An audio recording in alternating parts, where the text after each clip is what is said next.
Hey, welcome back to the show. Today we're diving into the financial performance of a cornerstone of the Indian financial markets, BSE Limited. This is for their latest earnings report.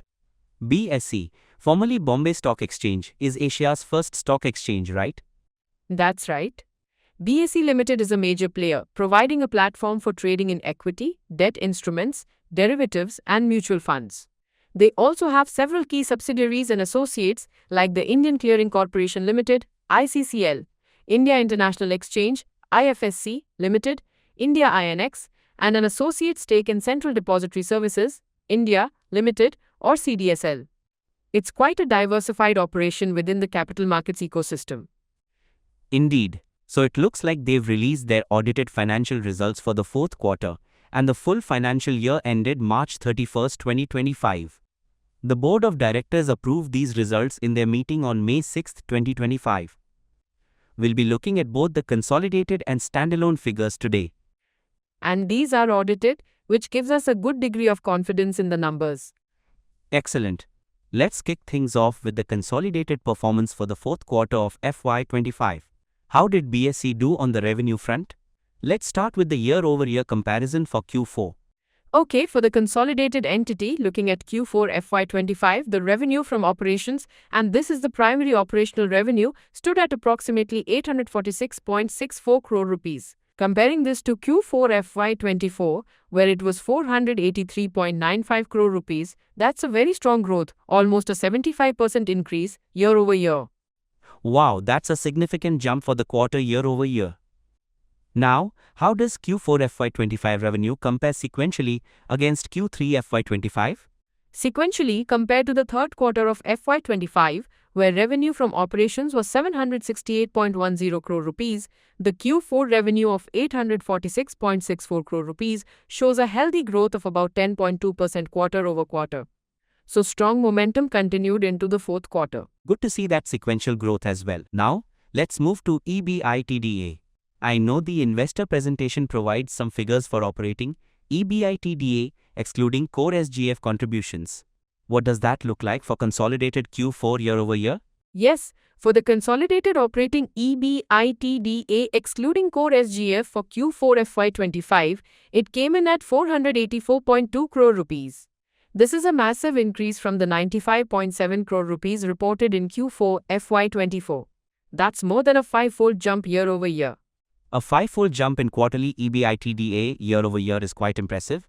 What about the quarter-over-quarter EBITDA performance for Q4 FY25 versus Q3 FY25?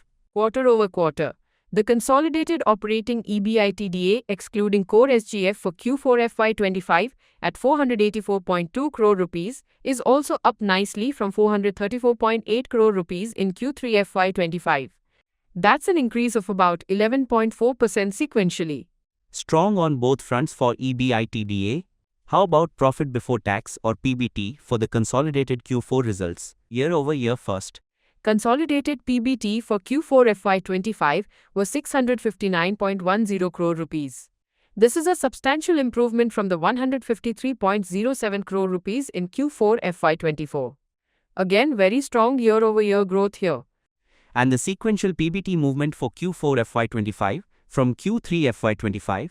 Sequentially, the PBT of 659.10 crore rupees in Q4 FY25 is significantly higher than the 286.51 crore rupees in Q3 FY25. That's more than double, a jump of roughly 130% quarter over quarter.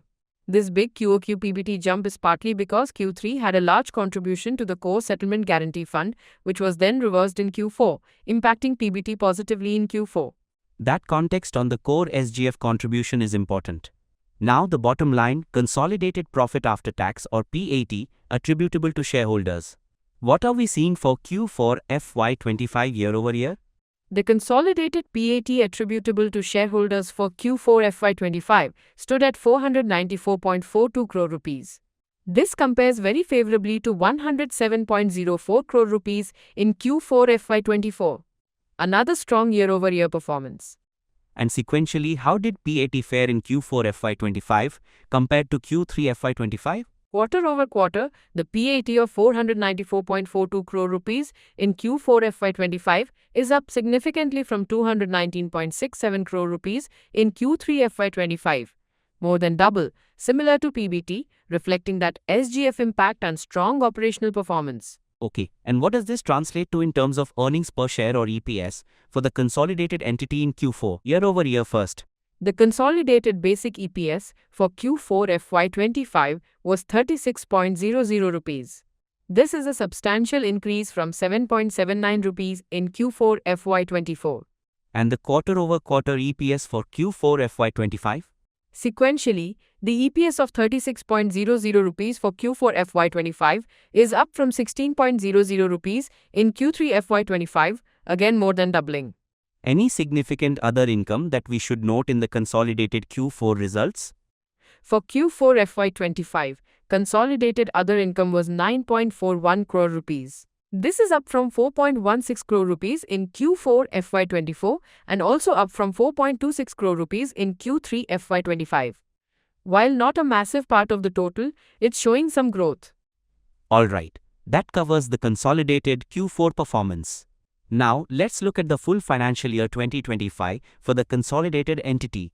How did the revenue and profits stack up for the entire year compared to FY24? For the full financial year FY25, consolidated revenue from operations was 2,957.34 crore rupees, a very strong increase from 1,371.04 crore rupees in FY24, more than double. Operating EBITDA excluding core SGF for FY25 was 1,589.7 crore rupees, up significantly from 475.7 crore rupees in FY24. PBT for FY25 stood at 1,748.27 crore rupees compared to 992.22 crore rupees in FY24. This FY24 PBT included an exceptional income from the CDSL stake sale. PAT attributable to shareholders for FY25 was 1,325.89 crore rupees, up from 778.39 crore rupees in FY24. And the consolidated basic EPS for FY25 was 96.55 rupees, a significant improvement from 56.66 rupees in FY24. Other income for FY25 was 24.27 crore rupees, slightly down from 27.73 crore rupees in FY24. So the full year consolidated picture also shows very robust growth across the board. Now let's switch gears to the standalone performance of BSE Limited. How did Q4 FY25 look for standalone revenue from operations year over year? On a standalone basis, revenue from operations for Q4 FY25 was 763.08 crore rupees. This is a very strong growth compared to 379.35 crore rupees in Q4 FY24, essentially doubling year over year. That's impressive for standalone too. And how does the standalone Q4 revenue compare sequentially against Q3 FY25? Sequentially, compared to Q3 FY25's revenue of 688.32 crore rupees, the Q4 revenue of 763.08 crore rupees shows a growth of around 10.9%. Consistent growth here as well. Good to see. And the standalone operating EBITDA excluding core SGF for Q4? Standalone operating EBITDA excluding core SGF for Q4 FY25 was 477.9 crore rupees. This is a phenomenal increase from just 12.6 crore rupees in Q4 FY24. A massive jump there. And quarter over quarter for standalone EBITDA? Quarter over quarter, the standalone EBITDA of 477.9 crore rupees in Q4 FY25 is up from 373.9 crore rupees in Q3 FY25, an increase of about 27.8% sequentially. Very strong sequential EBITDA growth. Moving to standalone PBT for Q4. Year over year? Standalone PBT for Q4 FY25 was 520.31 crore rupees. This is a huge jump from 96.68 crore rupees in Q4 FY24. And the sequential standalone PBT movement for Q4 from Q3? Sequentially, the standalone PBT of 520.31 crore rupees in Q4 FY25 is up significantly by about 49.3% from 348.55 crore rupees in Q3 FY25. Now for the standalone bottom line, PAT, for Q4 FY25 year-over-year. Standalone PAT for Q4 FY25 came in at 397.31 crore rupees, a very strong increase from 79.13 crore rupees in Q4 FY24. And sequentially standalone PAT for Q4 versus Q3. Quarter over quarter, the standalone PAT of 397.31 crore rupees in Q4 FY25 is up by about 52.7% from 260.16 crore rupees in Q3 FY25. And finally for standalone Q4, the EPS, year-over-year first. The standalone basic EPS for Q4 FY25 was 28.93 rupees, up substantially from 5.76 rupees in Q4 FY24. And quarter-over-quarter standalone EPS? Sequentially, the EPS of 28.93 rupees for Q4 FY25 is up from 18.94 rupees in Q3 FY25, a growth of about 52.7%. How did standalone other income fare in Q4? Standalone other income for Q4 FY25 was 9.06 crore rupees, up from 5.80 crore rupees in Q4 FY24 and also up from 6.76 crore rupees in Q3 FY25. Okay, and wrapping up the standalone numbers, what's the full year FY25 picture looking like compared to FY24? For the full financial year FY25, standalone revenue from operations was 2,606.43 crore rupees, a massive increase from 1,020.98 crore rupees in FY24. Standalone operating EBITDA excluding core SGF for FY25 was 1,349.3 crore rupees, up dramatically from 218.7 crore rupees in FY24. Standalone PBT for FY25 was 1,475.16 crore rupees compared to 918.64 crore rupees in FY24. Again, FY24 included a significant exceptional income. Standalone PAT for FY25 was 1,112.45 crore rupees, up from 753.39 crore rupees in FY24. And the standalone basic EPS for FY25 was 81.01 rupees, compared to 54.84 rupees in FY24. Standalone other income for FY25 was 29.40 crore rupees, slightly down from 34.06 crore rupees in FY24. It seems both consolidated and standalone figures are painting a very strong growth story for FY25, especially in Q4. Now, let's talk about profitability. What can you tell us about the margins comparing consolidated and standalone if possible? Certainly. On the consolidated side, the operating EBITDA margin excluding core SGF for Q4 FY25 was a very healthy 57%, a huge improvement from 20% in Q4 FY24 and consistent with the 57% in Q3 FY25. For the full year FY25, this margin stood at 54%, up from 35% in FY24. The consolidated net profit margin for Q4 FY25 was around 53% of total income, up from 20% in Q4 FY24. For FY25, it was 41%. On the standalone side, the operating EBITDA margin excluding core SGF for Q4 FY25 was an even stronger 63%, a massive leap from just 3% in Q4 FY24 and up from 54% in Q3 FY25. For the full year FY25, this margin was 52%, up from 21% in FY24. The standalone net profit margin for Q4 FY25 was about 46% of total income, up from 16% in Q4 FY24. For FY25, it was 38%. So standalone operations appear to be running at slightly higher operating EBITDA margins in Q4, but overall both show excellent margin expansion. Those are very strong margin improvements. Were there any significant exceptional items reported in Q4 FY25 or for the full year FY25 that might have skewed these numbers? For Q4 FY25 and the full year FY25, neither the consolidated nor the standalone P&L reported any new exceptional items. The previous financial year, FY24, did have significant exceptional income on both fronts from the divestment of a stake in CDSL. So the FY25 results are cleaner in that regard, reflecting core operational performance without such large one-offs. However, it's worth noting in the standalone notes for FY25, There was a provision for impairment in the value of an investment in a subsidiary amounting to about 15.11 crore rupees, which was included under other expenses. Good to know. The results are relatively clean of exceptional items this year. What about the balance sheet? Any key insights or major shifts there for either consolidated or standalone pictures as of March 31st, 2025?